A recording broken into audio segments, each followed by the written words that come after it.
We're going to go now. Gilad Erdan, the Israeli ambassador to the UN and US, is speaking in the UN. 4,000 rockets at Israeli cities over the last 11 days.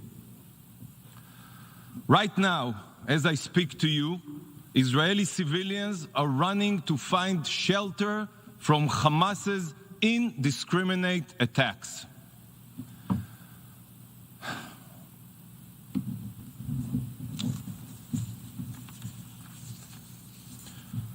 Here is a quote from the Hamas charter. Israel will exist and will continue to exist until Islam will obliterate it just as it obliterated others before it. And it continues. The day of judgment will not come until Muslims fight the Jews and kill them. Now let me remind you of another charter, one that some of you seem to have forgotten, the UN Charter, which was formulated in the wake of the horrors of the World War II and the Nazi genocide of the Jewish people.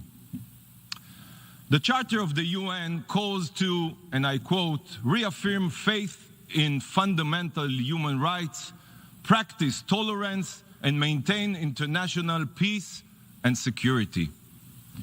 Sadly, in today's debate, we are not seeing a defense of the goals laid out for the UN, but rather an indifference to Hamas's charter, which, like the Nazis, is committed to the genocide of the Jewish people. We see an attempt to create a false moral equivalence, an immoral equivalence between Israel, a democracy that seeks peace and abides by international law, and a murderous terrorist organization with an ideology similar to ISIS that is carrying out the double war crime of firing at Israeli civilians while hiding its weapons behind Palestinian civilians, using them as human shields. This is what today's debate should be about. It is about who takes steps to support the values of the UN Charter and who takes steps to ignore the values of the Hamas Charter. It is about who is on the side of extremism and hate and who is on the side of moderation and dialogue. It is about who has the moral courage to support a democracy fighting radical terrorists and who has sunk to such depth of moral depravity that they equate between the two.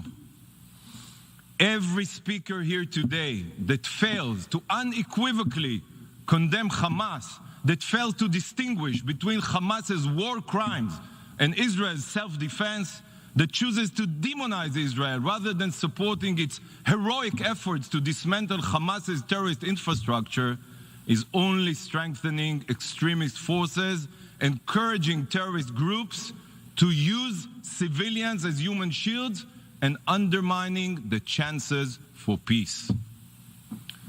For years now, Hamas has held Israeli citizens and the bodies of our soldiers hostage. It is outrageous that you not only fail to call Hamas a terror organization, but you also refuse to demand that our sons are returned to their families. Mr. President, it is really quite remarkable. You know, usually, as we all here know, the UN works slowly, very, very slowly.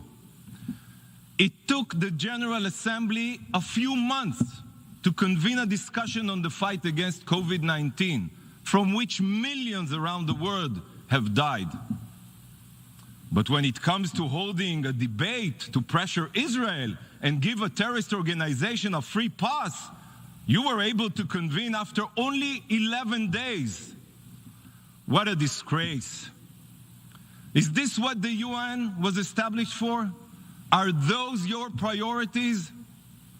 These debates in the General Assembly are always characterized by deception and lies. So let me share some simple but critical truths. Hamas targets civilians. Israel targets terrorists. Israel makes every effort to avoid civilian casualties. Hamas makes every effort to increase civilian casualties, Israelis and Palestinians, by the way. Israel uses its missiles to protect its children. Hamas uses its children to protect its missiles. Hamas's rockets are indiscriminate by design. They have struck Jewish towns, Arab cities, and Bedouin villages. They have killed Jewish and Muslim Israelis.